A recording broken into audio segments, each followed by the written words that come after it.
It's a pleasure to be part of 52 Living Ideas. I've done a bunch of talk with you. And Shrikant, I'm so impressed with the library you've created of all these topics and all these speakers. It really is something for the collective consciousness to enjoy. And I encourage everyone who might be new to really check out the memories you've collected of all these different subjects. And it's an honor to be part of that and fit into, I think, what your philosophy is with these talks. I've given this talk a bunch of times, and every time I refine it based on the feedback that I get during the discussion. The presentation will be about 20 minutes. If you've heard it before, there will be a lot of similarity. There's been a bunch of changes based on your feedback, but I think what I look forward to the most is the discussion because Shrikant and I were talking. It it is very rewarding. So I just want to encourage everyone that we want to hear from you. Before I start, I'd like to request everyone be open. Take a breath. I know there's so much distraction, so much chaos there. I have an 8-year-old girl, never a dull moment. And so it's very easy to be distracted and not open because you're worried about, hey, what's going to happen after this talk? And I think that it's a skill to develop just to be open. Let the information I'm presenting flow. We'll have plenty of time to discuss it. If there's something I mention, and there's an automatic, hey, what are you talking about? Or I agree or disagree, sort of resist that. Just let it absorb. And hopefully I do answer some of those questions. And really my agenda is to be helpful, be a hero who's using my freedom to help. So I want to be helpful. I've done a lot of research, scholarship, talking about the subject. And I think it's very important and valuable. So let's just buckle up, relax. It's a beautiful summer evening. Let's go on a hero's journey and be warned, we want to hear from you. So you will definitely be participating. So let me call up my presentation. This is always the most fun part. Gonna share my screen. Can everyone see this? Can see this? Okay, good. Yes. Well, then I can relax. So I'm going to ask everyone to make a hero's commitment. And this is the first time doing this talk where I'm indicating this is a first level. There are other levels that I've done quieter presentations, and I'm finally excited to put it all together. So this is the first level where I'm asking you to make a hero's commitment. This commitment, I am a hero who's using my freedom to help. And in this presentation, I want to outline why is it valuable to make this hero's commitment. So that's my job to show you the value of making this hero's commitment. So I believe a hero is an individual who's using their freedom to help. So why am I phrasing it this way? There's a purposeness to it. And so I think this is sort of at the core, the essence of what it means to be a hero. But when I was coming up with this, it took a long time studying all the different definitions of heroes out there. You hear the word hero all the time. You can walk outside. You don't even have to walk outside. There's a Superman poster. Like, we love our hero stories in this culture. We hear about heroes all the time. But how do we really define a hero? People have many different definitions. If you just look at the definition from Merriam-Webster's dictionary, which makes me smile because after years of working on this, to go back to this definition It's a little boilerplate to me now, but let's just start with that. If someone said, "What do you mean when you say hero?" Well, let's look it up in the dictionary. A mythological or legendary figure, often of divine descent, endowed with great strength. Sure, okay. An illustrious warrior, a person admired for achievements and noble qualities, one who shows great courage, the principal character in a literary or dramatic work, the central figure in an event, period, or movement. So this is many definitions of a hero, but there's not a lot of connecting fiber to it. It's just sort of defining aspects of a hero. It's not going into the core essence. Well, what does it mean to be a hero? So I started to play around with how would I define it myself. And I said a hero is someone who freely imagines, chooses, and acts. And I'm going to pause right there. This is why I'm putting in the word freedom. Because before you do anything, whether you're a hero or not, let's say there's a burning building and you know there's a cat in there. You have to freely imagine, am I going to go in there? Maybe I could be harmed. Maybe I won't do it. This could happen in a split second, but you're imagining the consequences and you're freely doing that. Like, what path will I choose? So the next part is you're choosing, okay, well, I'm going to choose to go into that burning building. And then you're freely choosing to act on doing that.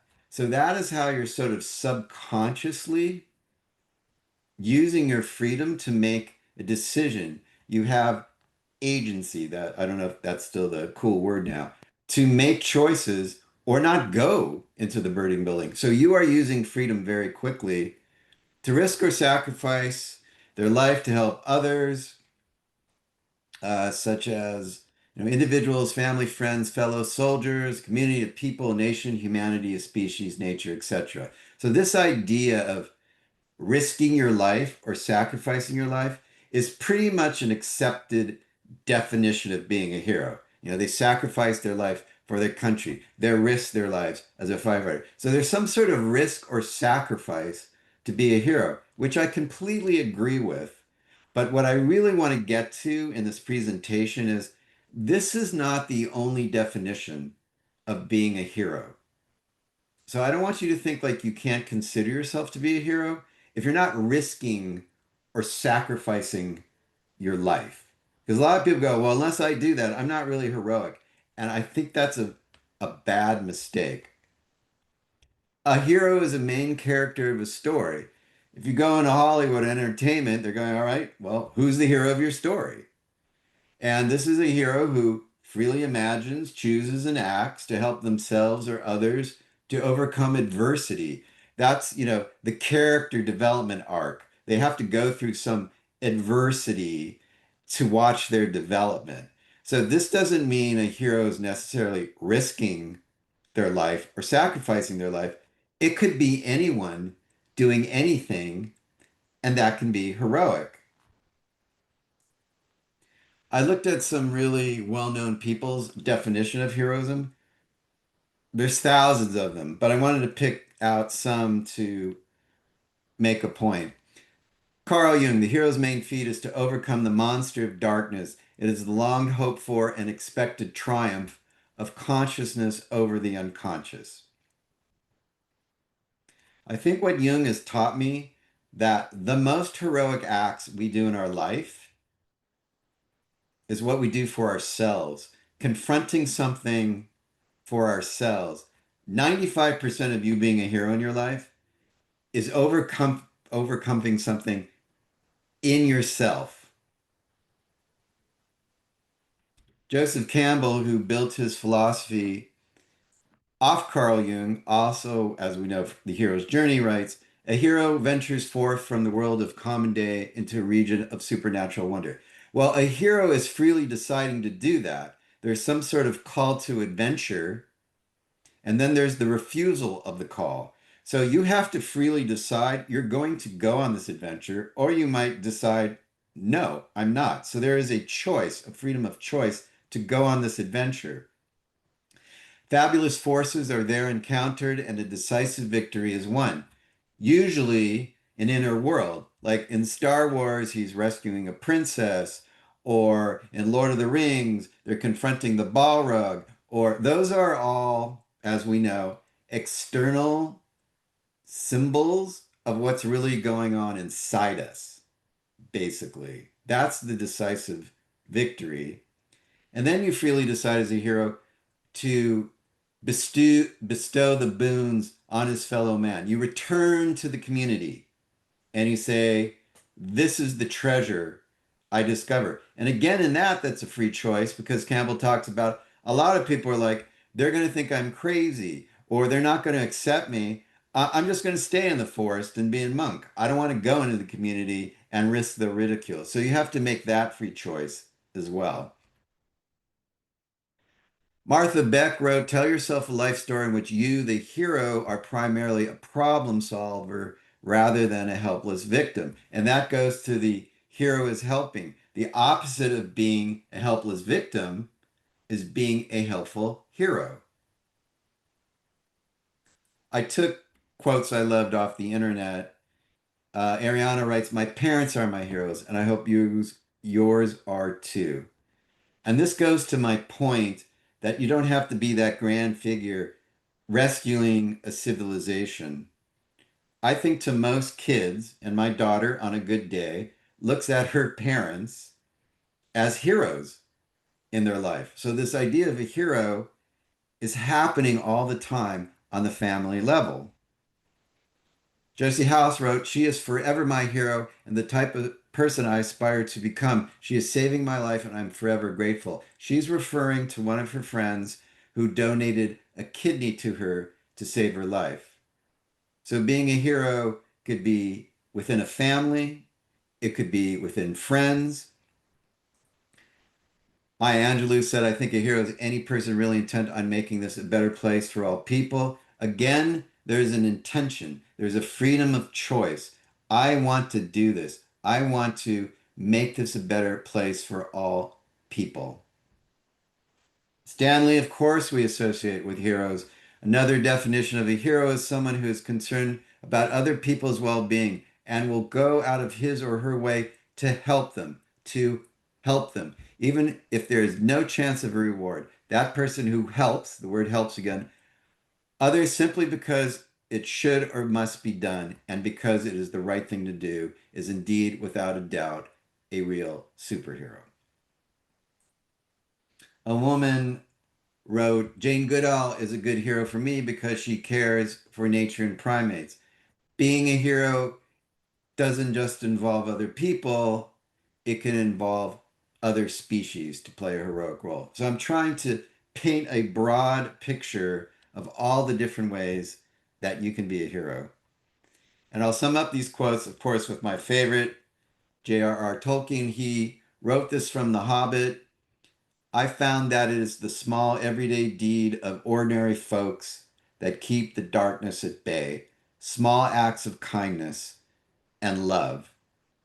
And I think this is so powerful. It isn't the grand gestures, it's the small day to day things that we do.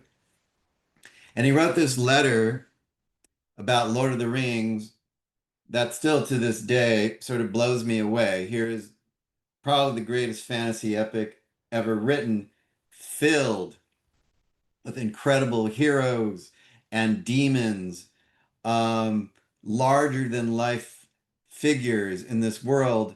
And who is his chief character, according to Tolkien? Who is his chief hero? I think the simple rustic love of Sam and his Rosie, nowhere elaborated, is absolutely essential to the study of the chief hero's character, and to the theme of the relation of ordinary life, breathing, eating, working, begetting, and quest, sacrifice, causes, and the longing for elves and sheer beauty. It's Sam who is his chief hero, which builds into the quote above. He is just going one step at a time doing those simple things to keep the whole quest glued together. Last quote, I added a Tolkien quote because I love this. I wish it need not have happened in my time, said Frodo.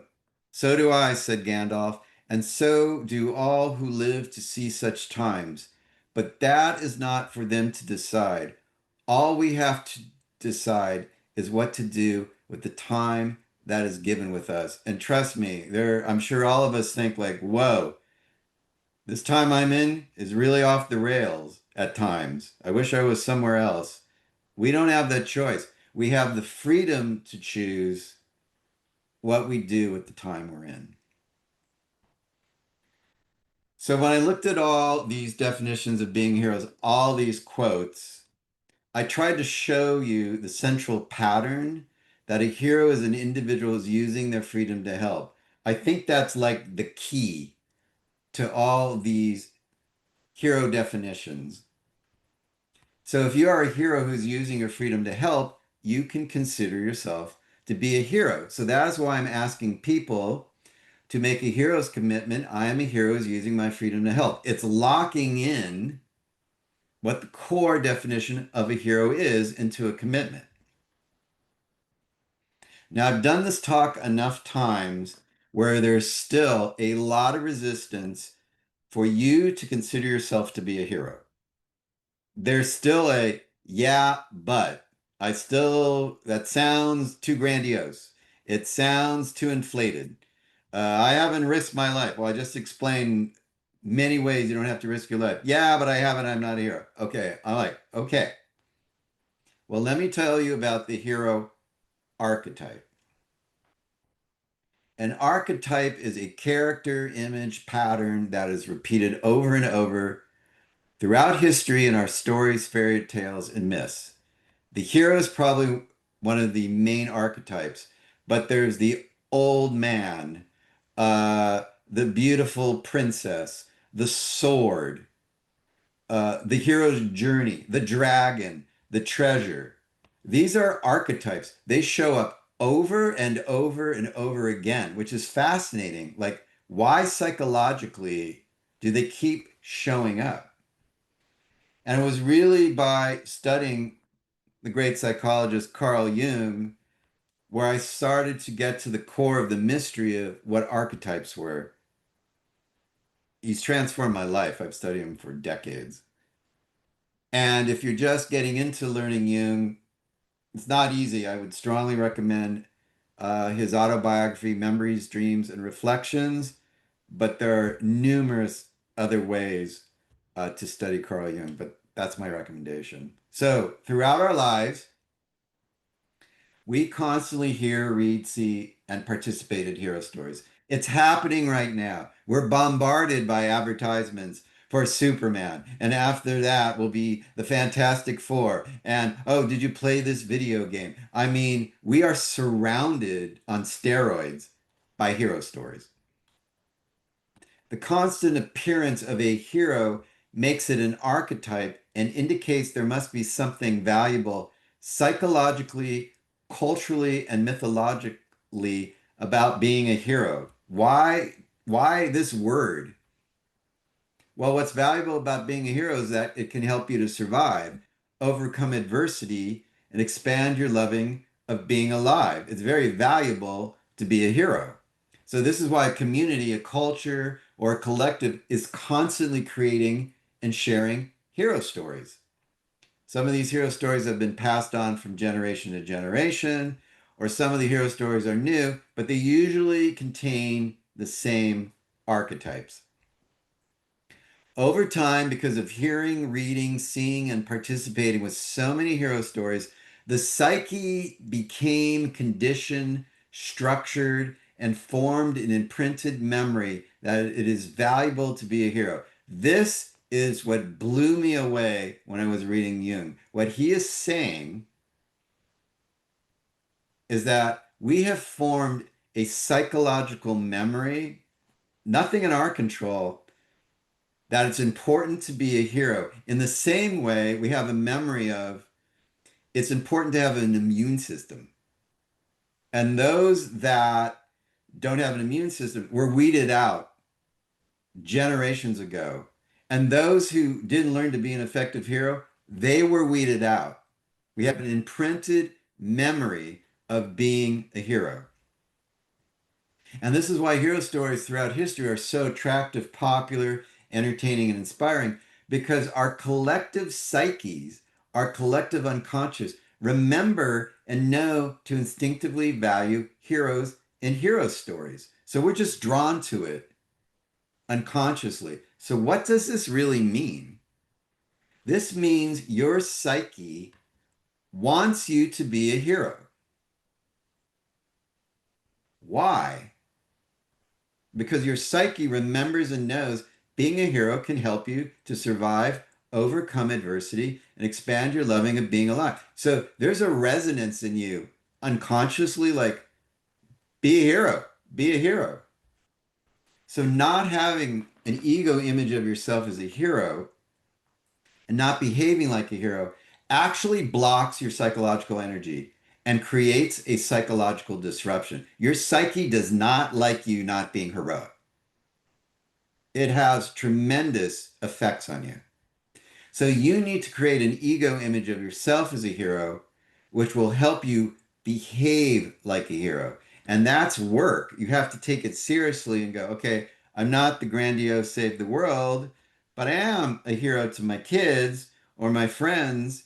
And your psyche wants you to align that ego image of being a hero to let that energy flow because what Jung was saying is we're programmed for that. This will help you align with your psychic energy and is psychologically healthy. This is energizing and uplifting. This gives you meaning and purpose. It increases your helping because if you're consciously going, okay, I'm a hero who's helping, then you do it more and it's validating and rewarding. It helps you to face adversity because you have a heroic sense of yourself. You become a role model to others. You become conscious of all the individuals helping around you and realize your world is filled with heroes. And I think this is really important. We can look around at each other going, you don't care, you're on the phone, everyone's distracted. If you really pay attention to what people are doing and what they're talking about, they're trying to help. It might sound weird to you, like, oh, they might be trying to help you with a boyfriend situation or job. When I started paying attention to what people were really doing, it completely transformed what I thought about people in the world. Are there idiots and freaks and people? Absolutely. But that is such a small minority to what's really, we are filled with a world of heroes who are using their freedom to help. That's reality. That's reality. And this helps your idea of trust and hope. And I just want to wrap up with this thought. This idea of being a hero who's using your freedom to help, it aligns you with the movement of freedom within our culture, nation, and humanity. Like in our country, especially, it's all about freedom, land of liberty, freedom. That is like our highest central value. But I think we've reached an endpoint to that. It's not just obtaining freedom, it's how you use your freedom. We have to talk about how are you using your freedom? Because right now we're just sort of using our freedom and it's still ripping the place apart and we're going into debt. It's not a political statement, it's a cultural statement because we're all free and I'm entitled to be free. And I'm not saying everyone has reached perfect freedom. Of course, we have a long way to go. But when we start connecting the idea of being a hero who's using freedom, that's aligning us with the whole movement of freedom in our culture, nation, and humanity. And I think that's very powerful. And I think that's where we really need to go. I think we're stuck as a culture and we have to start talking about what are we doing with our freedom? I think it's crucial. It's critical right now. It's what drives me to make these talks. Like, this is really important. So let's wrap it up. Let's believe the hero is an individual who's using their freedom to help. And I've tried to explain to you where I got that definition from, and I've tried to explain the hero archetype, why it's psychologically imperative that I don't care how you do it, that you consider yourself to be a hero in however way you want to define it. So I'm just going to end the talk with asking you, will you make this hero's commitment? I am a hero who's using my freedom to help. And I'd like to challenge you, try it for a day, just making this commitment and living it, or a week. If you don't like it, you get your money back. But try it. And I know some of you have, and I want to hear from you. Is it helpful? Does it make a difference? It certainly does to me, and I'm passionate about it. And I'm passionate about sharing and asking you this because I want to help you. And so I'd love to hear your feedback.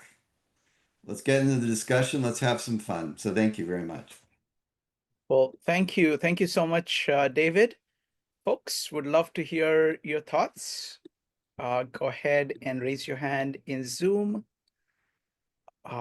or you can type an exclamation mark. I'm going to start with Joe. Joe, go ahead.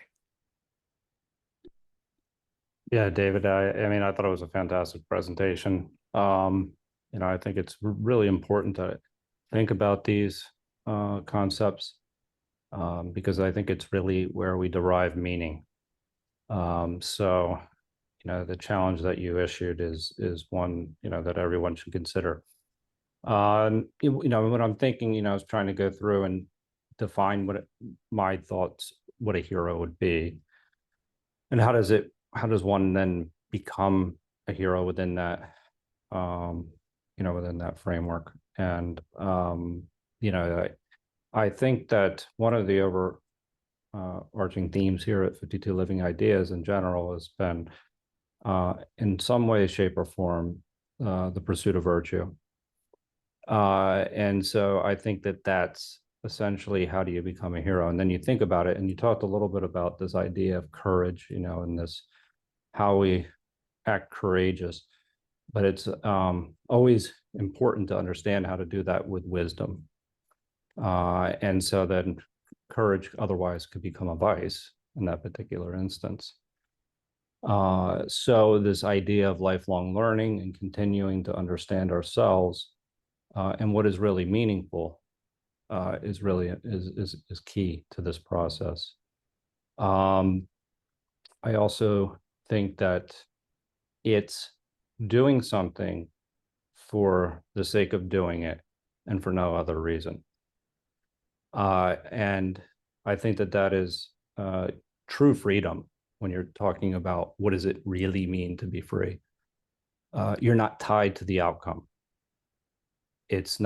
Everything is not about you anymore.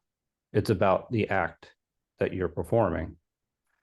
And there are varying examples that I can provide, but one that recently I've been using quite often is that, somebody I know that they were helping another person, and they were continuing to help this person, and while the same person they were helping was actually complimenting other people and overlooking the person that was directly in front of them. However, would you really begrudge somebody actually making a compliment about someone else? The point being is that you're not helping the person for a compliment. You're helping a person because it's the right thing to do. And that's what it means to do the act in and of itself. And that's true freedom. That's where freedom is derived from. That is where it's something where we can continuously get energy. I think that these are kind of then they're having these moral compasses. You start to also, and I really liked how you highlighted the importance of intention. You start to really contemplate, you do that deep introspection as to what are my actions, how are they aligning with my values and ultimately in alignment with some type, with virtue.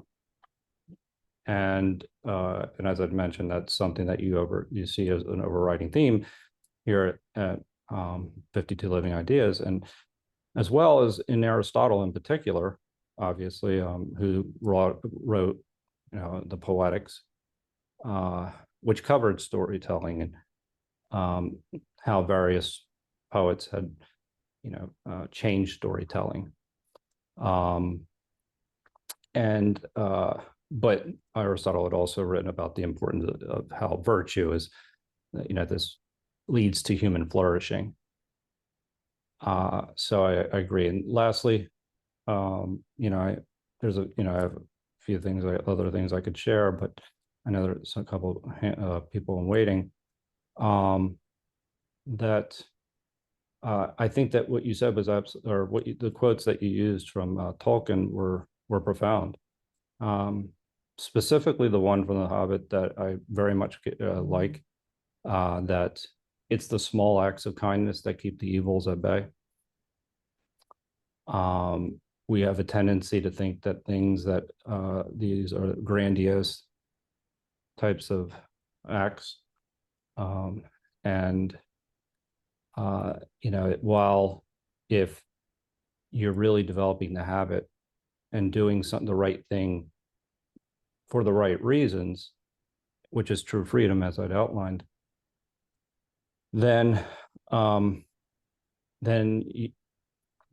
small acts are what you're really focused on, which lead to big things.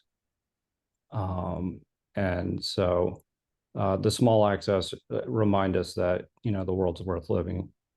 That this is a world worth living in. So it provides meaning in ways that we could never imagine for other people sometimes. And Gary actually shared something the other night about that. But anyway, I'll leave it there for now.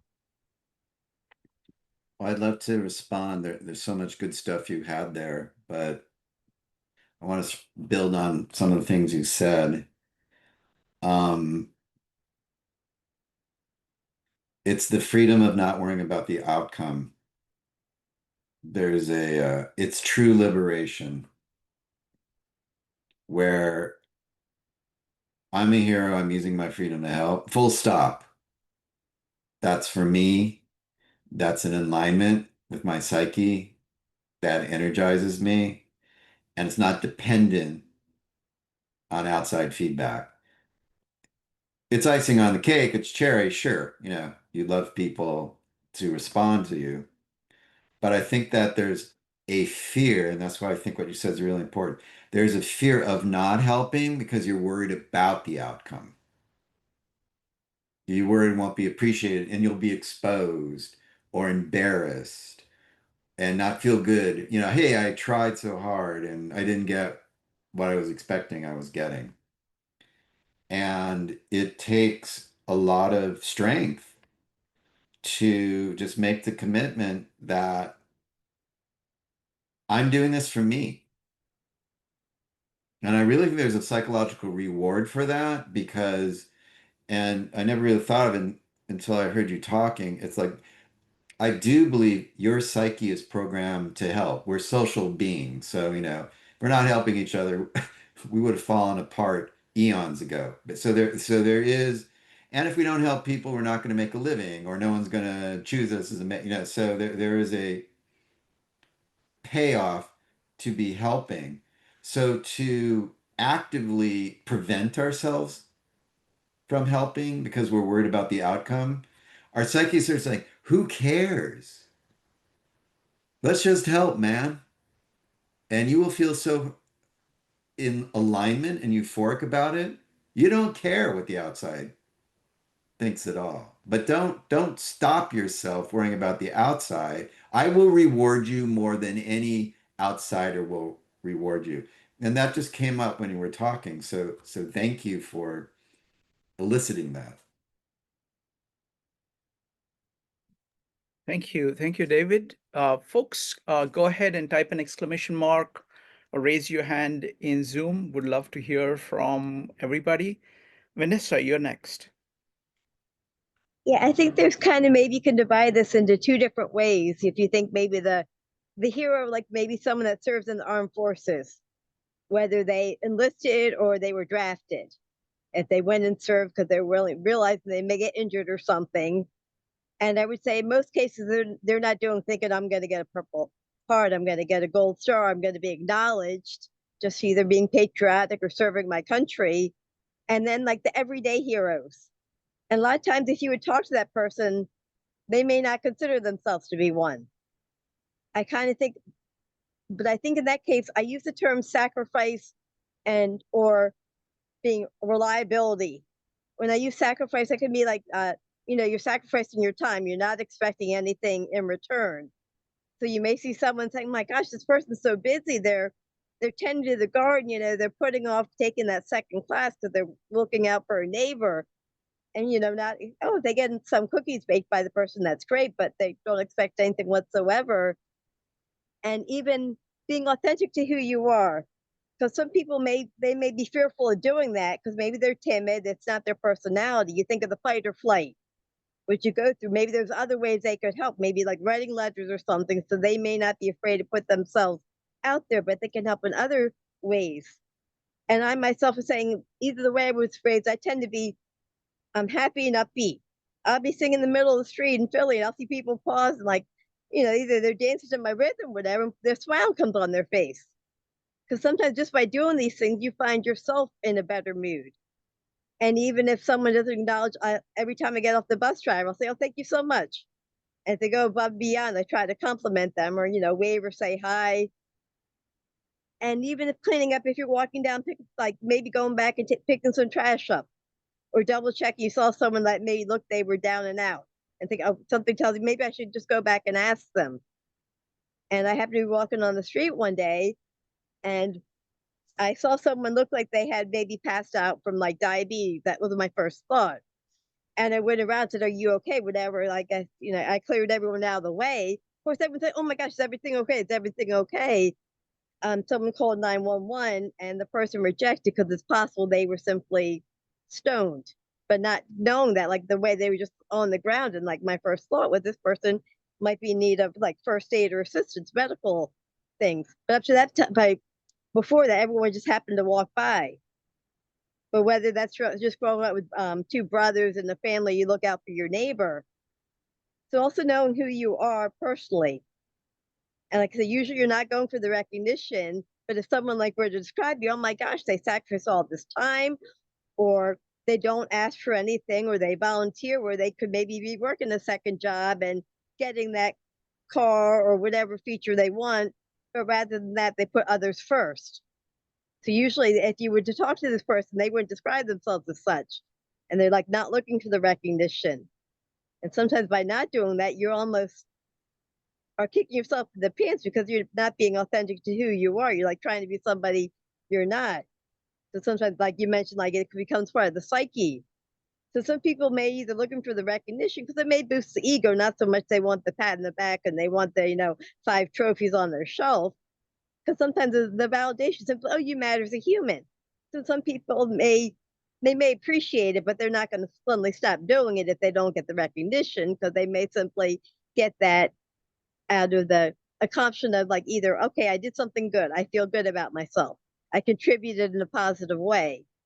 Like I said, there's kind of the hero you think Superman or someone that's a great warrior that's maybe putting country and defense of the country above maybe him or herself in the family, because you may end up, like I said, you may end up sacrificing your life.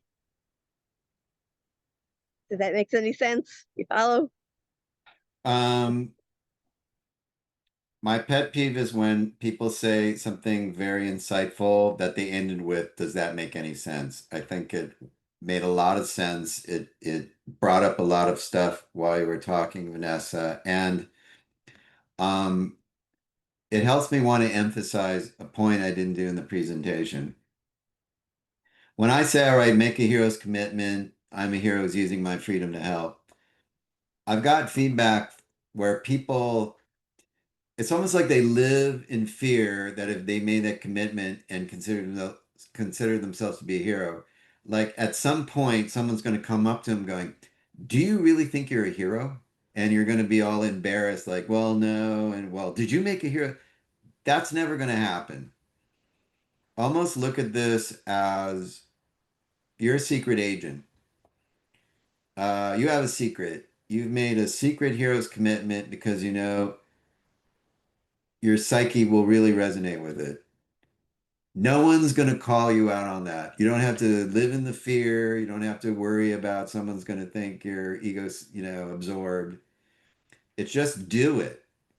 Just do it because it's psychologically healthy. Thank you. Thank you, Vanessa. Thank you, David. Next up is going to be Patrick, followed by Zach and Joe. Folks, would love to hear from everybody, so just go ahead and type an exclamation mark or raise your hand in Zoom. If you have not spoken before, I'll give you priority. Go ahead, Patrick. Thank you, thank you. And Vanessa had a really great point I want to re-highlight, and that is that perhaps the hero is the person who doesn't want to go out and be a hero. They're not the person looking to go slay dragons and get their rewards for it. They're the people who will do things without having to get credit for it. So I wonder if that can be included into this commitment to be a hero, or really is the mission something else, such as being true to your values, and you just come out being a hero as a byproduct. And then the second point came from Joe, and I think there's a bit of a question I have where sometimes the saying goes, one man's freedom fighter is another man's terrorist. And that some of the greatest crimes in history have happened from people who really wanted to help and they were just too fanatical about it. So it seems that that is also another reason to be wary about trying to wear the mantle of being a hero. So that topic's come up a lot. And my response is people do unspeakable things and they'll say, well, I wanted to free people from crippling poverty in 1930s Germany. And I wanted to promote being a hero. This is how we help ourselves. And the methods, of course, were mass murder. So I'm not making a judgment of there is a debate to have. What is the proper use of freedom and what does it really mean to help? I'm going one level above that and saying we should all make a hero's commitment to be a hero who's using our freedom to help. We're not doing that as a culture now. And it's a shit show. Sorry, culture. We're not doing that. So step one that I think would make a huge shift is tapping into this psychic energy that's there. And that's what's interesting to me. We are bombarding ourselves with hero stories. And one comment a few talks ago is like, well, can I just be a good person and help people? I just don't like the word hero. And I'm like, that's not what's carried on from generation to generation. You don't hear, tell me you're a good person story. It's telling you your hero story. So there's obviously, that's what makes it an archetype. Our psyches want us to be heroes. Now, do heroes make horrific mistakes who are trying to help? Are they really heroes? That's where the debate, that's where the discussion, that's where the tension is. And I agree with you, Patrick. One person's freedom fighter could be a terrorist. Absolutely. But what I'm advocating is we're in this unconscious chaos right now.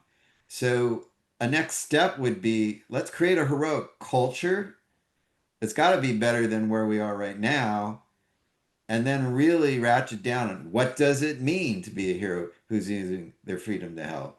So all of that is up to debate, but that shouldn't stop anyone from making this commitment. Thank you. Thank you, Patrick and David. Next up is Zach, Katie, and Joe. Zach. All right. Thank you, David, for the talk. So I have two questions. So the first is around kind of communicating with this kind of hero archetype within us. And I'm wondering, so we had a you and I talked last night, and we're talking a lot about kind of almost seeing this kind of like emotional part of ourselves. I think you refer to it as soul, as kind of something autonomous, as something that's almost, independent of you, and kind of communicating with that, and really listening to that as if you were listening to another person. And I guess my question in relation to this topic is if there is some way to kind of use Jung's term, I think he calls this active imagination, where you can kind of communicate with this hero archetype within you. So that's the first question. And then the second question, well, actually, do you want to respond to that first before I ask the second question? Sure. So, and Zach, I'd love you to talk maybe when other people ask questions about, I know you've been using the hero's commitment affirmation and how that's helped you. So hopefully you'll circle back on that. The why Jung fascinates me so much, and I've done lots of talks on Jung, is this idea of our psyches being autonomous. And a lot of people don't get that. A lot of people, they're just ego image. They just, think, I think, therefore I am. I'm Zach, I'm David, this is who I am. And that is not who you are. You have a psychological structure that's giving you visions and dreams. It has memories. And the hero's journey is a discovery of the psyche. And later I talk about, okay, Jung's idea of animus and anima and spirit and soul, as components of the psyche. But to answer your question, when we're thinking of the hero's journey and ourselves as heroes, we're thinking of how can I be a hero to align with that psychic part of myself, which I've tried to explain. It's independent.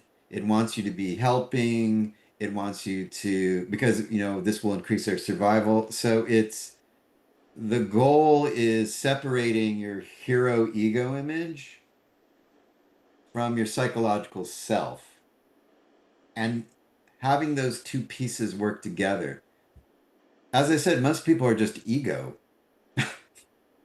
And then they have a nervous breakdown and they're like, whoa, where did that come from? And Jung will go, well, you're discovering your unconscious, basically. So the hero not only is helping other people, it's helping yourself as a hero connect with that psychological part of yourself. If that, you see where I'm going with that. Is it, I guess my confusion, is it you are like, in a sense, like you as the ego are trying to listen to that part of yourself, that archetype? Is that what we're talking about here? And basically connect basically your ego with what this kind of deeper part of yourself kind of feels aligned to do? So there are different archetypes. So the hero archetype is sort of the ego archetype that goes on a journey. That's one archetype. So when you go on the journey, there's the mentor. Okay. For me, it's like Carl Jung or Obi-Wan Kenobi or Gandalf. So the mentor is an archetype to the hero archetype. And the mentor is saying, okay, you're going to have to go in the cave, which is another archetype. The cave is an archetype for like your inner world, basically. And then there's a dragon. Okay. That's another archetype. That's the unknown, fiery, scary, devouring energy within you, basically. And then you have a sword. That's an archetype. That's your wit or your intelligence doing battle. And then there's a treasure. What's the treasure? You've discovered your inner self, basically. So the hero is one of many archetypes on that journey of discovery. Got it. That makes sense. So the journey, the hero is not identical with the ego. Is one of the archetypes that the ego could identify with. The hero is usually the ego, but the ego isn't that inner self, that inner spirit or soul. That's a different archetype. So usually ego and hero are the same. Your ego is going on a heroic journey to get destroyed. That's really what it is. Yeah. Your poor little ego is being called on an adventure. It's being ripped apart. It's going through adversity. So that's like the hero of all these myths and stories. That ego is getting battered. It's reached a desperate level. It doesn't know what to do, and all of a sudden the shining king and queen appear and give you the treasure. So the hero and ego are sort of the same. It's your heroic ego journey, basically. Got it. That's super interesting to kind of think of the ego as the hero on the hero's journey. Cool. Well, maybe I'll table my other question because it looks like other people have. So what we'll do is, Zach, just go ahead and type an exclamation mark in the second round. Just go ahead and type the exclamation mark right now and put you in the next order. So it's going I love this, guys. Great question. So I want to hear from everybody. Be heroic, participate. Thank you. Yes, please participate. If you have not spoken before, you'll get priority. And if you want to speak more, please go ahead and come back again, and we'll just put you in the line. Okay. So it's going to be Katie, Sumesh, Joe, Vanessa, and Zach. I Katie. was gonna share a story because I'm curious about your thoughts on the recipient of help. It's funny because I had a dream that a hatch was open with a dog in the back. And in the same spot about a week and a half ago, there was a car with the hatch open with a dog in the back. Huh. And I screamed. I screamed when I saw the dog. And I ran up to him and I smacked his window open.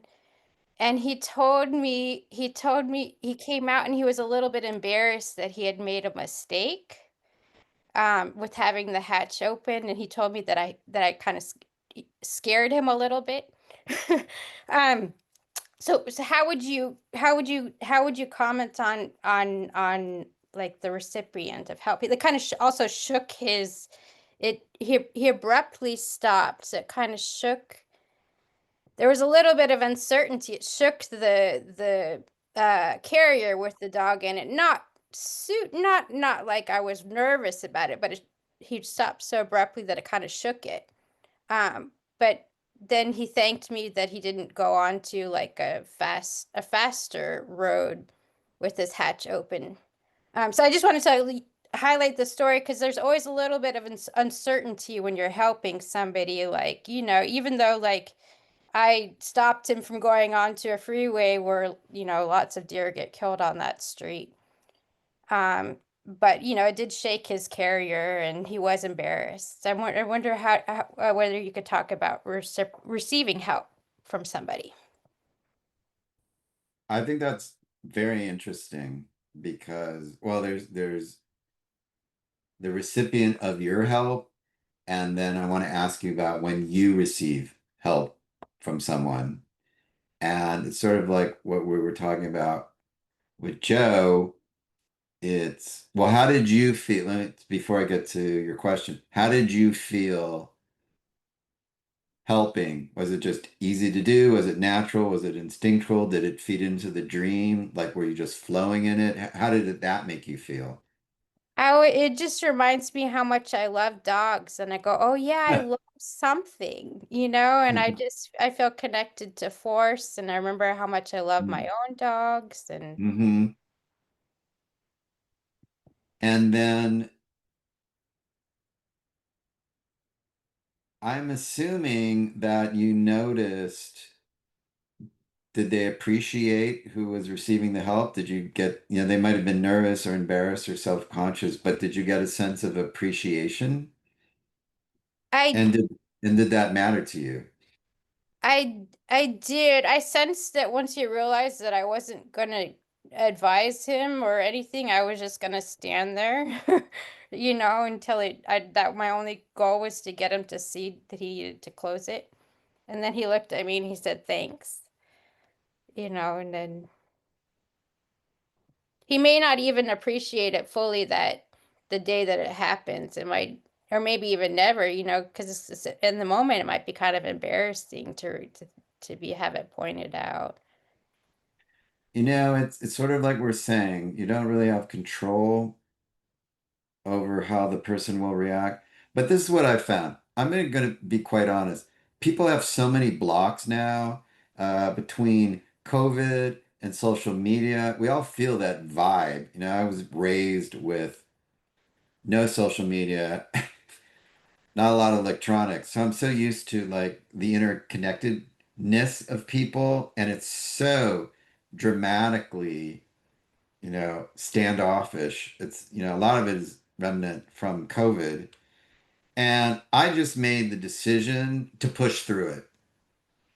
Uh, I'm at the period of my life where I think we're just all unconsciously connected.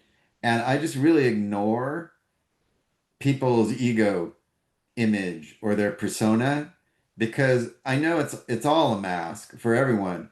And it's a real thin mask. And if you just decide to be a true leader, a true hero, and go, I'm just going to help, I'm just going to help, there's an unconscious reaction of the recipient it's all the unconsciouses are talking to each other. They're like, oh my God, I'm in an American culture and we're so cynical right now. That's so thin compared to it's the tip of the iceberg. We're underneath that. We are so connected socially. And then because we are so isolated right now, there's even more of a euphoric effect. Like, wow, someone cared enough to help me. I just noticed that. Like when someone's in an elevator, I'm just like, I'm going to start a conversation.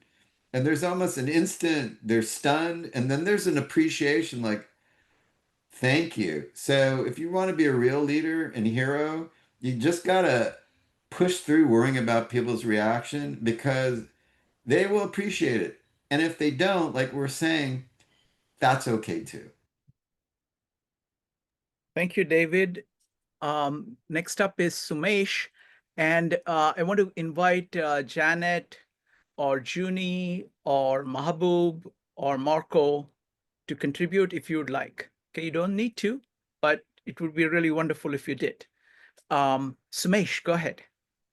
Yeah, thank you. Yeah, thank you for the presentation and definitely interesting discussion so far. Um, you know, one of the things that really stood out to me, David, in your presentation was this that idea of the psyche wants you to be a hero. That phrase itself, um, and it made me think about how that plays out in certain ways, like how there's the saying that everyone is the hero of their own story, right? Like everyone, if they tell their version of some event or something, they might not even intentionally, they might subconsciously just leave out certain things to make themselves kind of look like the hero.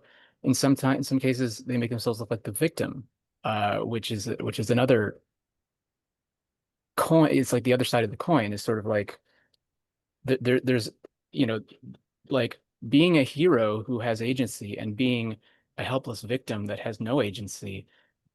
Both of those have some psychological pull, I think. But as far as being the hero of your own story, um, I think it was Patrick who mentioned the thing about like if one man's freedom fighter is another man's terrorist, and how you can paint your own actions based on what you think is justifies your is justified based on your intentions, I guess. And um I think um there were two things that came to mind from that. One is this idea that you mentioned, David, about social media. Like today, we have so many tools to tell our own story, and you mentioned in your presentation there's um, one of the definitions of being a hero is being the main character in your story. You have some sense of agency, and I think there could be a distinction to be made there, where there's on the one hand, if you're the main so you can be the main character of your story, but if it doesn't have that component of helping people, making the world a better place, um, there may, I see this sort of played out in the way people use social media. I think there's maybe a kind of emptiness to creating this narrative of yourself as the main character, but not having that added aspect of the intention. And I think Joe put it nicely earlier about how, bringing some of that wisdom and virtue is important. Because you see so many examples of people on social media doing this performative heroism where they'll film themselves giving $100 to a homeless person or something, and you know it's like on the one hand, I mean, yeah, I don't know. I think that's like maybe a more complicated subject than what I will get into now, but I think like the performative aspect is that I think comes from that need of the psyche wanting you to be a hero, wanting to be recognized as a hero. But also there's, others have talked about how, heroism for its own sake, you get that dopamine hit just from helping people, even if no one appreciates it, because if you have a core set of values that's strong enough, your mind will reward you for accessing that space, I guess, that space of value and wisdom.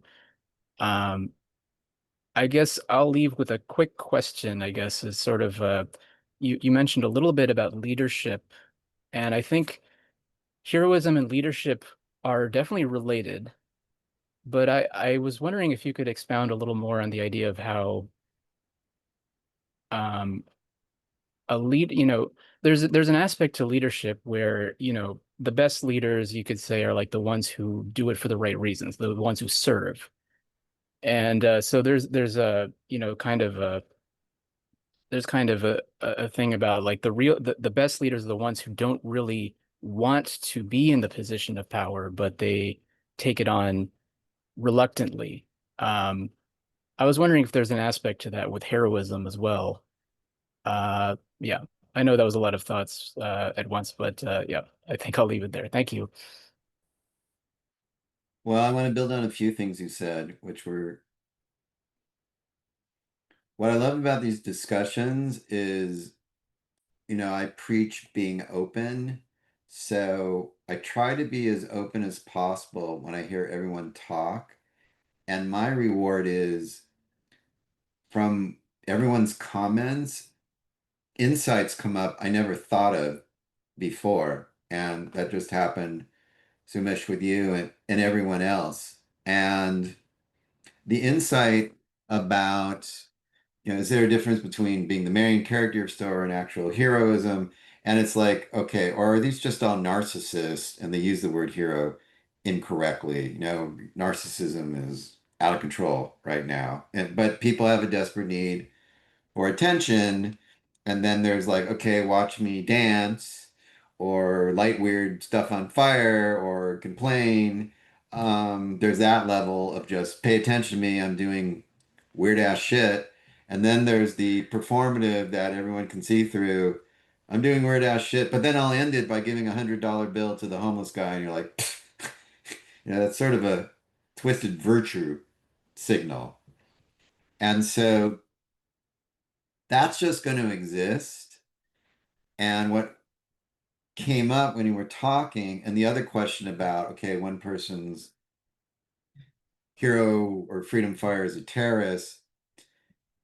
I think there's a danger of looking at that going, okay, then I shouldn't be a hero because there's so many bad examples of it. And your psych, it's sort of like saying, don't talk yourself out of the task you need to do for yourself is to find the right hero image for yourself that works. And I only use myself as an example. Yeah, I do this talk all the time. But do I sit there? And so I sat there going, well, day to day, do I go, David, you're a hero. And oh my God, you helped your daughter. You're a hero. Oh, you helped this, I don't think of that at all. I get up in the morning and I say the affirmation, I am a hero who's using my freedom to, to, to help. That locks me in. There, in the chaos. There's chaos when you wake up. You just wake up into chaos. And I stand outside, I just say that affirmation, and it has an incredible stabilizing, grounding effect on me. I say I'm a hero, and I know my psyche wants me to be a hero. So my psyche's like, checkbox, thank you, just be a hero. I'm using my freedom. Psyche loves that. Okay, you're using freedom. You have agency to help. And to your point, if you're not adding the help, we don't tell hero stories from generation to generation of people who haven't helped. Like no one cares. If you're not helping someone, we're not telling a story about you. And I just say that affirmation and then I forget about it. I just forget about it and I just do it. It's becoming a habit. So it's not like I'm constantly going, well, that was heroic, or I'm worried someone's going to go, are you being a hero? I just don't. I just use it as an alignment exercise to help put some order in the chaos. Yeah, and then to your question about heroes and leadership, they're very intertwined. I think that I'd have to think about it. They might be just one and the same.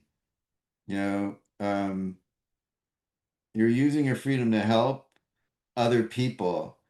So that's what a leader does. I think the added caveat is you can quietly do it, like we talked about, like Tolkien's kind acts from day to day. And you're like, I'm just cool being that kind of hero. You're a hero.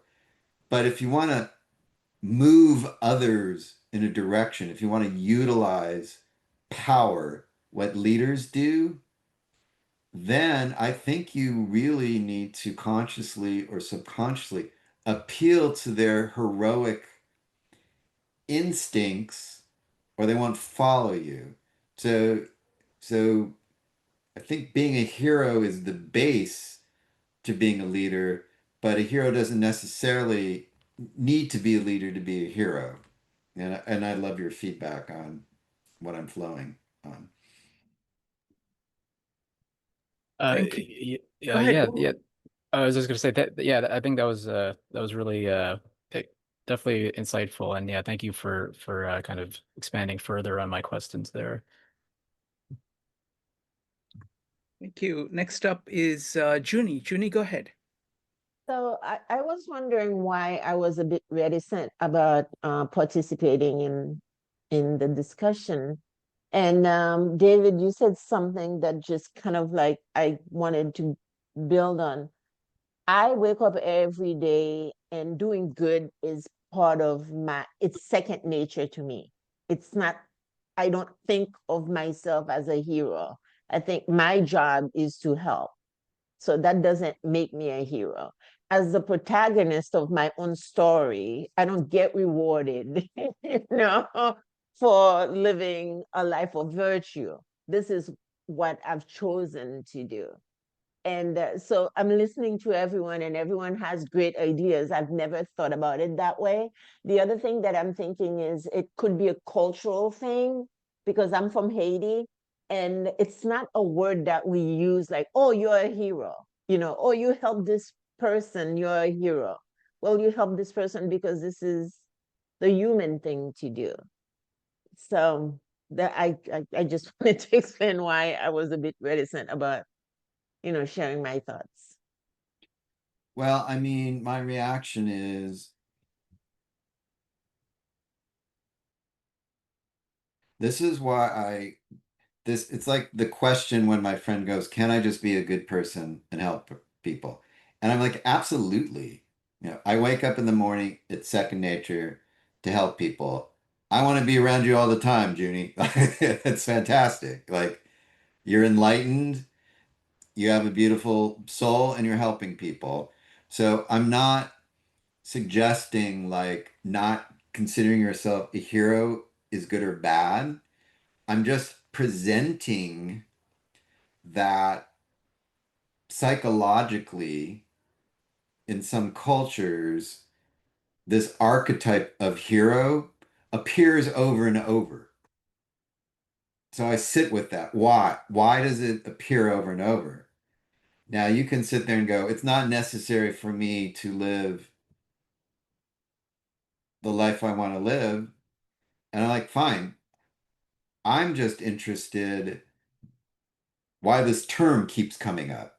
And maybe there's so many people not as secure as you are, where they need like that extra sense I'm a hero to help. So maybe that's the importance of the archetype for that group of people, who need the I went to a movie and I saw Superman and I was in, you know what I'm saying? It's so I'm just putting that word out there is it has interest because it comes up constantly. Why? Just why? It's fascinating. Why does it come up constantly? And for some people, it can help them, and for some people, it's not necessary. And I'm not making any comments on that. I'm merely presenting, isn't this interesting? This term comes up all the time. What could that mean? Thank you. Thank you, Junie. Thank you, David. I'll make a very short comment. Then we will go to the second round. Um, and anybody is, welcome. If you have not spoken before, but if you want to speak again, please go ahead. So just a quick comment. I see, in kind of the pattern that I saw through all the comments is that kind of a genuine person has something inside them which is seeking to do the right thing. It's like, it's seeking, to do the right thing. And it's like coming from within them. They're not trying to say, okay, what will people think of me? What will be the result of this? How will I compare? How will other people think, by their standards, what is it? Is it heroic? It's like you're not even thinking of that. It's like, it's mostly kind of inner driven. So there is something which is very deep within you that is actually speaking to that, and that has a kind of a quality of a inner beauty and inner goodness, which is kind of self-satisfying by itself. And it's like you have that that is your compass. It's you have an inner compass. You're not trying to. It's not an outside compass, but it's like an inner compass that you end up having. So that's what I hear some of the people say. What do you think? I think you're reinforcing why I'm so interested in psychology and Jung, among others, and fascinated with we have a psychic flow. We have a psychic energy that most people don't even know exists. And that energy is trying to be directive, which blows a lot of people's mind. Like, wait, what? It's giving you visions, it's giving you dreams. It wants you to be heroic in some way. It's almost guiding you unconsciously. And so, what you're talking about is that inner energy, that flow, the force, it's a real thing. And to be disconnected from it has tremendous psychological implications and and causes tremendous problems for people.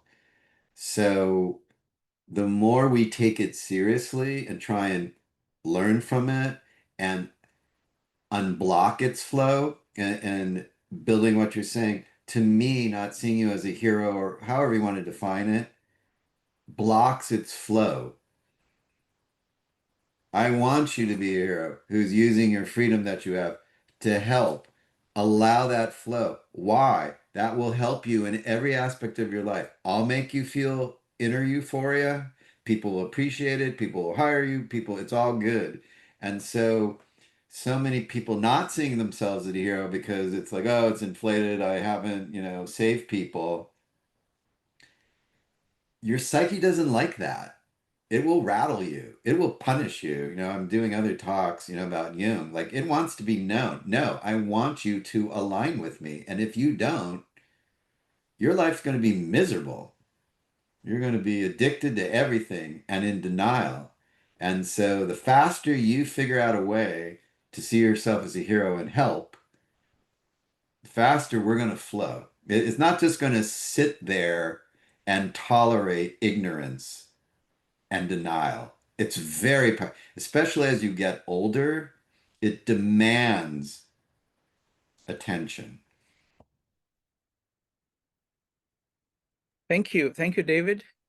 Now let's go for the seconds. It's going to be Joe, Vanessa, and Zach. Joe.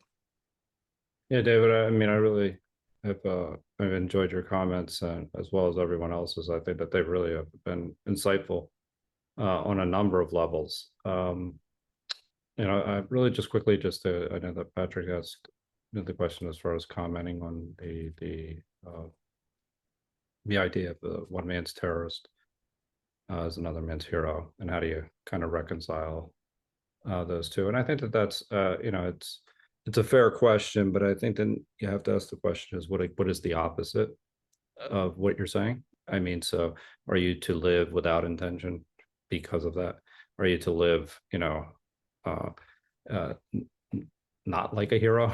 I mean, so if that's the alternative, then I would say then, that's detrimental to both you personally and the people around you. So, but what it does raise is a good question is then how do you not become your opposite? How do you actually not turn into the villain? And that's an important question to ask ourselves. I mean, and this is where you have to have some kind of internal standard by which you're actually measuring yourself. And so, how do you make sure you're not, committing some heinous crime? I think as a general rule, which is interesting, is there's an ethical approach, is that you can protect those who can't protect themselves and protect the weak. So, and I think that that's heroic. And I think that that's a way of actually ensuring that you don't necessarily turn into your opposite. That's one aspect of it. So I think but I would like to hear your comments in a moment, but I have a second question as well. So, the first question is essentially, how do you not turn into your opposite? How do you not turn into the villain? The second one is actually has to do with, brought up, and I thought it was a really good point, is this idea of agency. How do we then, talk about that? And I think that that's, you have to, think about it in terms of how much will can you exact over a situation.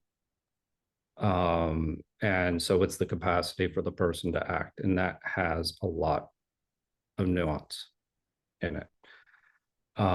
So, I think that it, kind of relates to actually the individual's ability to act, but also the circumstances that they're in. So there's this agency and contingency. And so it's neither all one or the other. So that's something to think about. But the interesting point that you spoke about is this idea within that is how people honor their parents. Their parents are their heroes. And I find that fascinating, because when I do think about agency, I think about individuals that take responsibility, whether it be, for the circumstances that they're in, because they didn't ask for the parents that they were given. So that they then actually they play their role well. And this is where role ethics is essential. The role of a son or a daughter, that you play that role well. That's a hero in a sense. Because the reason why I'm relating that to agency is the sense is that you're taking this responsibility, and life is no longer happening to you because you didn't ask to be in that circumstances, but you're actually taking responsibility and acting. So that's the agency relationship there. And that is a degree of agency that a lot of people don't necessarily, achieve. A lot of people end up blaming the circumstances that they're in. So I think that that's a really important point when we're talking about how, kind of ethics kind of is the compass, but there's this, how do you, you're balancing agency and contingency. But I really like the idea of the parents using that as an example, because you could actually not have a very good parent. And your ability to take responsibility for that and play your role well is really important. And that I really liked, that it's this internal drive that Shrikant was talking about. And one other thing I will say about Katie, I thought she brought up a really, really good point too, is the idea of receiving help. That's a heroic act sometimes, because our pride can get in that way. Sometimes, I always ask anybody, what end would you rather be on? Would you rather be on the one giving or the one receiving the help? And if you look at it from that perspective, you'd rather be the one giving. And the reality is that your pride, you have to swallow that sometimes and accept the help. And that's as heroic as anything else. So I think that was a very good point. But coming back again to Shrikant's point that I thought was interesting is that it's this inner drive to really,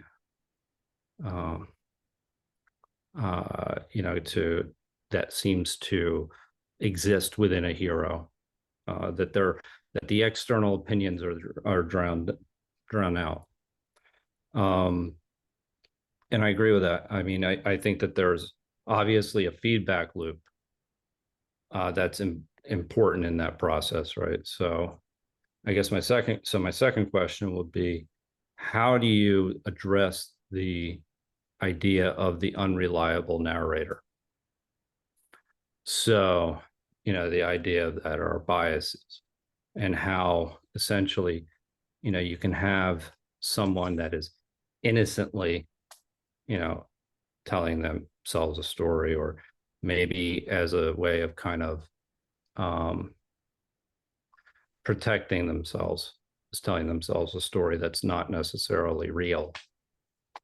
And so I know I'm thinking about what are the controls. Now, ultimately, I think the internal control, if you will, not to get too technical, but the internal control would be, that's where the moral compass and ethics and virtue come in. So, because that serves as that guide. But the idea of this how we measure, how we act with our desires, and then how we assess our experiences and our emotions. That's a really key point when we're talking about how do you make sure that it's not something which is inevitable, right? We're all going to be biased. That's the one thing I'm sure about in this world, is that we will have bias. So what's your, as far as a hero is concerned, control for that? So that, you know, obviously the two questions, you know, just dealing with, you know, the not turning into your opposite, and the unreliable narrator. Damn, Joe, there was so much good stuff there. It's just, so I'm gonna sort of just have a nonlinear answer because there's so much good stuff. And so what I like what you're doing right now is, I said in my presentation, it's important to create an ego image of being a hero. What I like what you're doing is, I see your formulation of that. You know, you're bringing in ethics, virtue. I don't want to be a villain. But it's like watching with building blocks. It's sort of like I've accepted, yes, it's psychologically healthy for me to consider myself to be a hero. So now the challenge is, what does that look like for me? Because it's all individual. So I really want to reinforce you doing that. And here's the good or bad news. It's all trial and error. And that goes to what you're saying about biases. Because for me, I'm well aware of my biases and my wounds and my issues. And so I have a tendency to like, that veers me off course to a more objective sense of what it means to be a hero. And so now I just sort of laugh at them. I try and identify, like, it's almost like I'm pitching the David Hero character to a producer and like, why do you keep bringing up that characteristic with mama? Well, because in my story, I have mama or daddy issues, you know, going to the parent thing, which is, they crippled me in some way, they helped me in some way. They created an ego image that you inherited by being a kid. It's not just parents, it's culture. It's, you know, be a materialist and, you know, meet lots of women. You know, American culture is really offline with sort of what's healthy psychologically. But when you grow up with that, it just becomes unconscious bias. And so while you're reconstructing or playing with your ego image, you've got to be honest with yourself and go, whoa, are these biases what I want anymore? And it's really hard to break them. It's really hard to break that conditioning and bias. So, but you're on the right track of, how do I form this? And then by trial and error, this isn't working for me, or I feel like I'm becoming a villain, you know? Like I keep saying I'm a hero, but I'm not getting the internal or external response. And so it's just the intention of seeing yourself as a hero, and then the experimentation. And here's the interesting thing. Your psyche will tell you when you're on track. I was talking with Zach before. It's almost like you're in a cockpit. You know, there's like that altimeter, and if you fly too high, the plane starts to shake, and if you fly too low, the plane starts to shake. So you have to find that little balance point with the needle. So your psyche will shake you when you're offline with that hero image. It really will, if you're attuned to it. So your psyche will, remember I wrote your psyche wants to be a hero. It also wants to help you find out what that hero is, which is a very personal thing. It's a very personal thing. So you have tools, you have internal tools where I almost look at my own self and go, do you like this? And you can almost go, and it's like that person in the audience going, thank you very much. Can I have another hero image, please? And I make a game out of it, but I have a confidence that my interior self will help me find that alignment. Thank you, Joe. And thank you, David. Next up is Vanessa, followed by Zach. Yeah, I wish Junie hadn't left quite yet. I think in my case, it's more like the term making a positive difference or an impact on the world.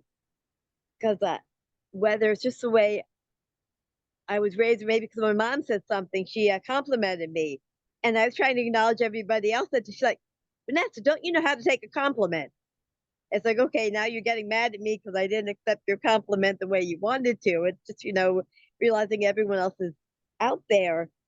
And sometimes even just, let's say you put in 95% of the work, and there's someone there that maybe isn't saying, oh, look at me and look what I did, but maybe letting them get the credit for it. Not that they're begging for it, but someone may say, oh, you did a good job here. I mean, really glad. And just, okay, I'll let them take this win, so to speak. I don't have to say, well, wait a minute, they only did 5% of it, or they only worked 5 minutes on it. Because they could have truly put their all into it. Like I said, and sometimes you may have a conversation. If you have a casual conversation with somebody, maybe you know them well enough. It's not like you just met them 5 minutes ago, and maybe you get into other things that weren't brought up, and they may say, "Oh my gosh, I can't believe you did that," and you may like, "Well, it's not really a big deal," and almost like, "I wish you wouldn't make it a big deal." And there's so much, like you said, that you may not bring it up in stories because you're not looking for the accolades. But when you get in the conversation, things just come out naturally. And it's amazing if you were to have a conversation with someone, they may mention something, and you may, oh my gosh, I can't believe you did that. That is such great, and it may be like second nature to them. So sometimes it's like intrinsic within the person, whether it's the psyche or the culture, how they were brought up. So I think it is helpful. Some people maybe need that framework. Like you said, the hero I am, I'm free to be a hero. I choose to do this. Like you said, it sets your mood for the day, just like maybe making your bed. Then, okay, I'm off on the right foot and I kind of have purpose. Or even like I said, if you just, I want to make a positive difference, okay, how can I go about doing that and trying to follow through, or at least taking steps and actions that may give you success or get you one step closer. Someone else may have to pick it up and take it, to the finish line. And like some people, and maybe talking to others and helping them guide along the way, they may think, I can't help this world. I really have no skills. So maybe sit back. Well, you're nice to hang out with. You brought up my ad. You made me happy. And I think one way you can tell if you've done something positive is you get something similar. If you've ever walked in, let's say, and you smell the apple pie cooking or the cinnamon, you kind of get that like someone gave you a big hug. Sometimes just smelling that warm cinnamon or that pumpkin pie, it's like you feel like you go back 30 years from when you're sitting in your mom's lap or waiting for the cookies to be finished. You just feel like warm and full of love and your comfort. You feel comfort and protected.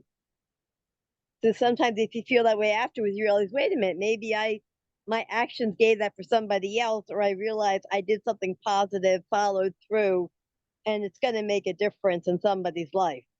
Maybe that rose is going to get to bloom tomorrow because I weeded around it so it can show its beauty to the world. Some thoughts. No, I mean, I love that. I think as you start to do that constantly, as you fulfill that hero's commitment, in my experience, I just really feel it melting away of asking, did this make a difference? Does this person appreciate it? Like as you do it enough times, you just feel like you're locking into something that this is the right thing to do. It's working for me. And I think you do more of it because you like that. Someone said what the endorphin rush. Like you're just like, I'm in flow. I'm in flow now. And you want to do it more. And then you get more validation and you do it more. And then you realize, why did I stop doing this? Did I watch news and think, God, we're all idiots? Was I worried that that person would look up from their phone and go, why are you bothered? There was such fear of response that I didn't do it. And it's like a two-way street. You have fear, but internally your psyche's like, just do it. Just do it. I will reward you. And then finally that outweighs the fear and the resistance to doing that. But that takes time and that takes experience. But once you get there, it's really great. Thank you. Next up is Zach, followed by Sumesh. Zach. Yeah, so actually, Sumesh was on the same wavelength as me. I was also thinking about the relationship between leadership and heroes, because I recently attended a meetup on leadership. So a lot of these kind of similar themes came up.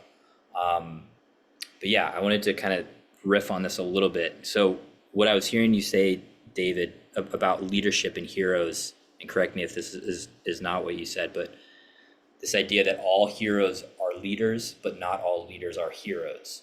And I think that's right? I mean, even if we look at like all world leaders by definition are leaders, but not all world leaders are heroes. And this also makes me think of like,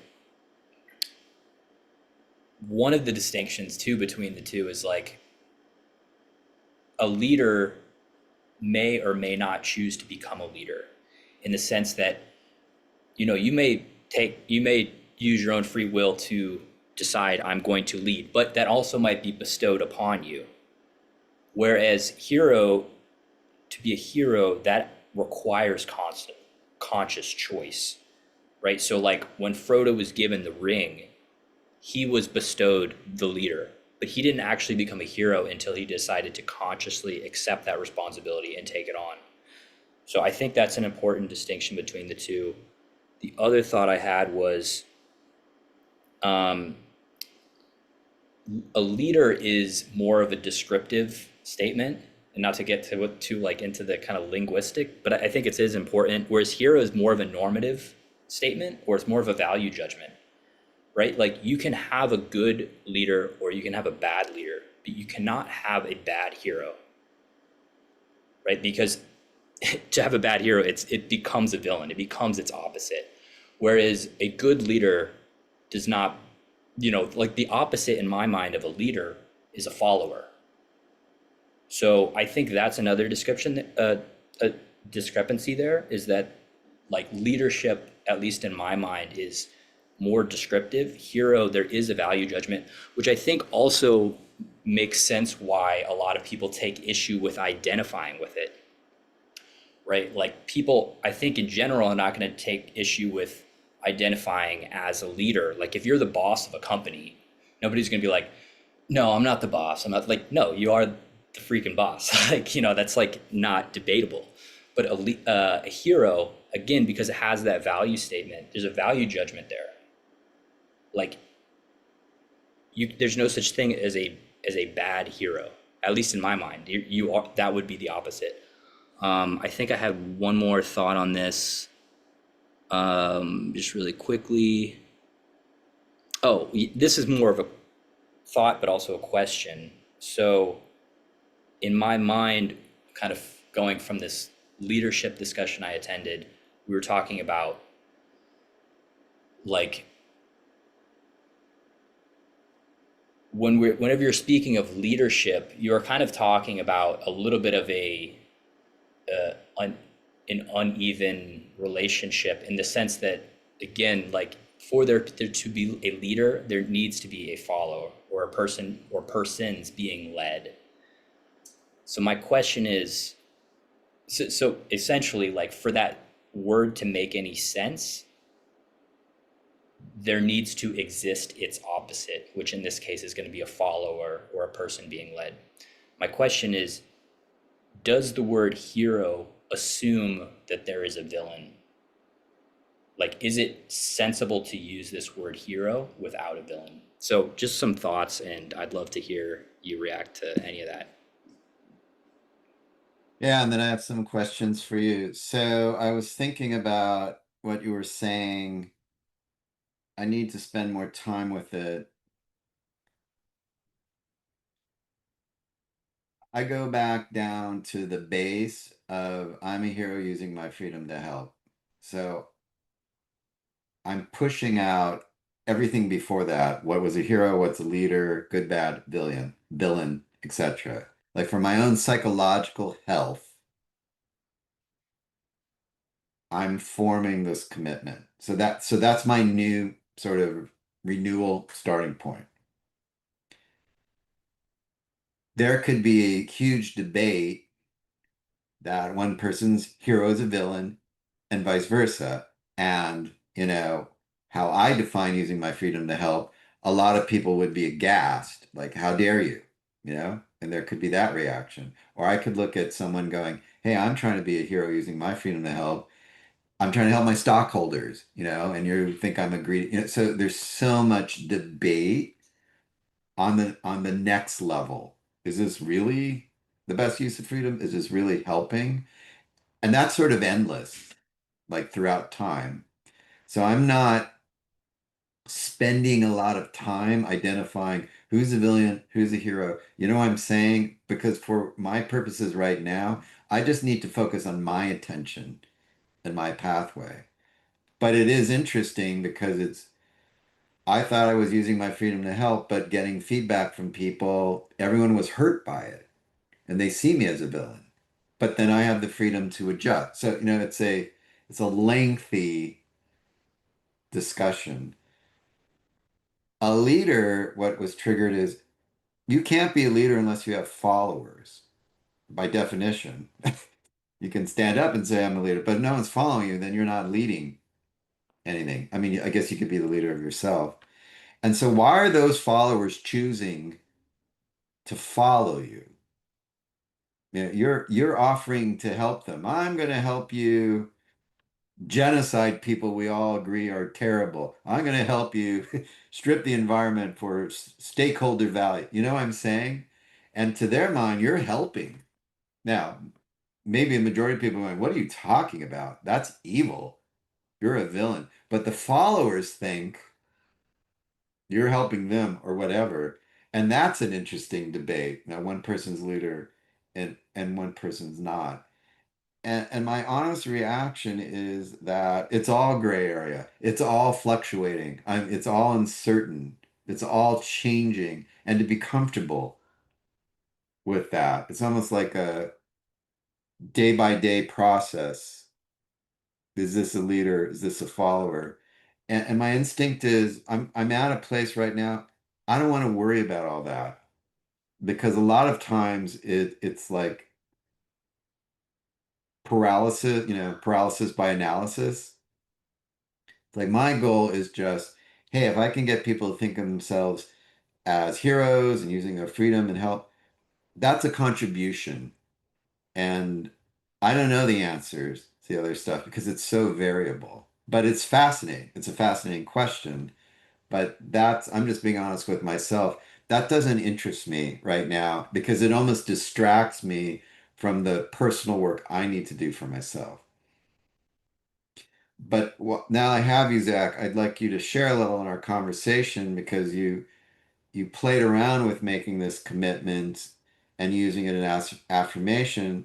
And I'd love for you to share. And I hope, when I do this talk again, other people will share. You took the challenge of, sticking with it for a while and just, tell us what have been some of the benefits. How has it helped you?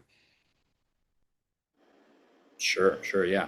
So yeah, I basically added it. I already had a few kind of affirmations that I do pretty much every morning in the shower for a couple of years. So I added this one in. Um, yeah, and I like what I was telling you. The thing I think it's useful for is it kind of forces you to kind of zoom out and kind of see things from a higher perspective, especially when you're kind of in the daily grind of like just kind of knocking off your next actions, right? You're running errands and you're doing this and that, and you're kind of doing things off your checklist. You can kind of lose sight of like the bigger why behind all of that. And I think having a statement like this is something that can kind of just help you zoom out and kind of align everything downstream. So that's where I found it really useful. And thank you for taking the challenge and sticking with it. And it's very validating hearing how it is useful. So thank you. Thank you. Thank you, Zach. Next up is Sumesh. Yeah, thank you. Yeah, definitely um, a lot of great insights and a lot of great things I've been sort of chewing on as this discussion has gone on. Um, Earlier, David, when you were responding to my first comments, um, you know, you mentioned a few things that I'll have to think about more. But one thing that one thread that I wanted to pick up was this idea of when you're looking for what it means to be a hero, you sort of have to find that image of a hero that works for you as an individual. And this really made me uh, think about something that I've been trying to unpack for myself a little bit, especially back during the COVID days, when the period of like not working and sort of being at home, that was like a big period of reflection for me, thinking about things, in my own life, finding threads to why I think the way I do about things, what my biases are, um, and also thinking back, for example, to like my childhood and how that shaped me. And one thing I noticed, and I hadn't really thought about it in this way with regards to heroes before, but when I was a kid, whenever I went with my parents to a horror movie, scary movie, um, it was interesting. My parents, for whatever reason, both of them, they never had any visible reaction to horror movies. Like you never see them sort of rooting for the villain or rooting for the hero. You never see them scared of the villain or the ghosts or the monsters. They had zero emotional response. And I think as a child, I picked that up as well. And when I later in my life, when I go with friends to scary movies and things, um, I would see them get scared and jump in their chair and all this and get really anxious sometimes. And I never did. And it was interesting because I think this bled out into not just horror movies, but also to the way I relate to like superhero movies or any movie with a hero, Lord of the Rings or Star Wars or anything. Um, there's, you know, in a very real way, when I was growing up as a kid, I never really saw myself in those characters. I would see these stories as very interesting, and I always, I remember back in the day when, there were controversies about violent video games and things like that. People would say like, oh, when people play games, they're putting themselves in the shoes of the character.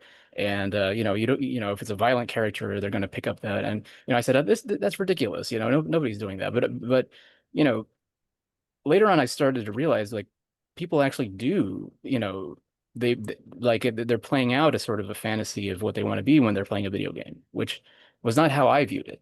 So, um, so for me, I was always very cynical about hero stories. Like if, I talk about how now with the times we're living in, the new Superman movie is supposed to be a return to a more optimistic Superman, whereas the Zack Snyder Superman from a few years ago is a more cynical take on Superman and about power and heroism and that sort of thing. And I saw both of those as sort of problematic in their own ways. The overly optimistic, the cynical view. Um, the underdog story, like maybe I relate more to the underdog stories or the random people caught up in something, that sort of thing. Um, and uh, and also, what Zach was saying earlier about how the opposite of a leader is a follower as well. Like, I think I think there is some heroism in even being a good follower. Like I think there's levels to it. You could look at, if you're looking at like the for example, like the captain of the ship is this heroic figure, and then there's the first mate who's, you know, who's also kind of a heroic figure. And then there's like all the way down the line to like the lowest person on the ship is also kind of a hero in their own way because they're part of this grander mission, maybe. So, you know, I think the more grounded something is, it resonates with me more. But I've also found that as I've grown older, I have started, I think, to see myself more in figures I see in movies and TV shows and video games and things like that. I think there's a definite shift had happened, um, and you know, part of it might have been, you know, having to, you know, to bury a parent, for example, a death, you know, death in the family. I remember after my father passed away, I actually went to see what I thought would be a mindless action movie. It was like one of the Transporter sequels. They rebooted the Transporter movie franchise, and I thought it would just help me take my mind off of it. But unbeknownst to me, that movie was about a character, the main character, rescuing his father, Mm. you know, from like being kidnapped by the villains, and that was just a surreal experience to me in some ways, just watching that so close after that event. But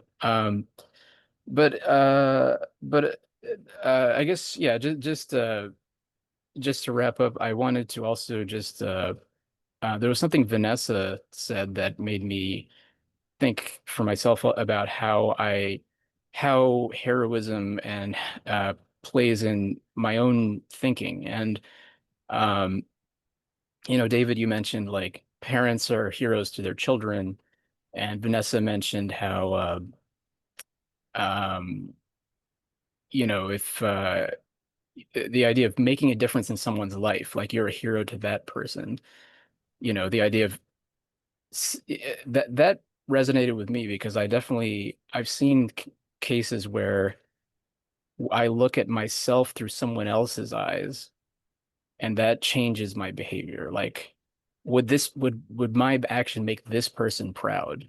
You know, there have been friends, close friends who, you know, would really kind of hype me up a little bit and sort of say like, well, you know, wow, that thing you did was really great. And I was like, that wasn't that great or anything. But like, you know, I was like, no, no, really, like most people wouldn't do something like that, and you did. And and you know, this starts to mold you a little bit, or it molded me a little bit to, you know, like every time I do anything, I'm thinking about those people, you know, like how would they view my actions here? And not that I would like do the wrong thing, like do something bad, but it's like more like, am I am I being the best version of myself?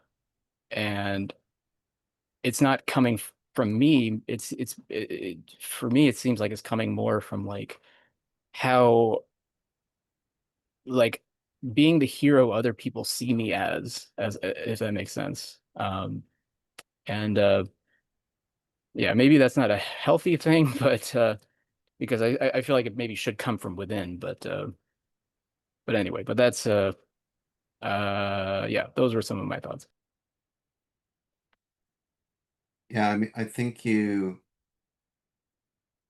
what came up when you were talking is, well, why are we bombarded by hero stories? Like the entertainment industry, they produce hero stories.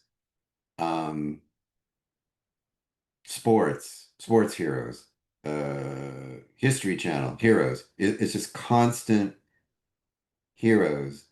And it's almost overwhelming. And I'm like at the point where that's just sort of mass produced boilerplate stuff to me. It's like there's a friend of mine who has a really tough family situation right now. He's not Carl Jung, he's not Joseph Campbell, he's not, Eisenhower. He just has a really tough family situation. And I see his day-to-day struggle, and it's so in his face real. It's not this, yeah, I want to go out and help people every day. He has to confront this It's terrifying because it involves people he loves. And I'm like, holy shit, this guy's characteristics, his strength, what he's going through is so off the scale, heroic to me that it's almost like a joke to me when I walk by a Superman poster. I'm like, please. So you're surrounded by people doing heroic things. Everyone here's articulate and smart. We take that for granted, our education. There's a lot of people who don't have that, and the world is terrifying to them. Terrifying. They have no idea how anything works. And we have the luxury of talking about mythology and psychology, and they're just trying to get through the day. And you look what they go through, and they're trying to be genuine, real grounded people. They don't have a lot of resources. And you look at their heroic struggle, and I'm like ashamed of how much time I paid attention to the superficial. So what came up is you have the freedom to decide and choose who you focus on, to look at how they're heroic role models. That's on you. If you're like, well, horror movies don't do it, and that, I totally hear you. But don't fool yourself that there's not numerous real life heroes surrounding you that you can lock on and learn from.